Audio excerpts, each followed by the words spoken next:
Hi friends, welcome to cine family 2. TV serial actor Niranjan తెలుగులో సత్యభామ సీరియల్లో hero Krish క్యారెక్టర్లో నటించి ఈ సీరియల్తో తెలుగు ప్రేక్షకుల ప్రశంసలను అందుకున్నారు.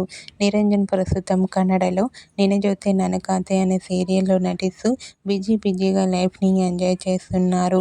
నిరంజన్ తన personal and family, movie and serial latest అప్డేట్స్ని ఎప్పటికప్పుడు షేర్ చేస్తూ ఉంటారు. అయితే రీసెంట్గా Satyabhama serial hero Niranjan Rakhi celebration జరుపుకున్న ఫొటోస్ను షేర్ చేశారు. ఆ ఫొటోస్లో నిరంజన్ రాఖీ కట్టించుకుంటూ చాలా హ్యాపీగా కనిపించారు. ఆ ఫొటోస్ చూసిన వారంతా నిరంజన్కి రాఖీ విషెస్ను కామెంట్ రూపంలో తెలియజేస్తున్నారు. మీరు కూడా Satyabhama serial hero Niranjan Rakhi celebration జరుపుకున్న ఫొటోస్ మీకు నచ్చినట్లయితే మీ అభిప్రాయాన్ని మీ కామెంట్ రూపంలో తెలియజేస్తూ లైక్ చేయండి, షేర్ చేయండి. మరిన్ని ఇంట్రెస్టింగ్ అండ్ లేటెస్ట్ అప్డేట్స్ కోసం మా సినీ ఫ్యామిలీ 2 ఛానల్ని సబ్స్క్రైబ్ చేసుకోండి.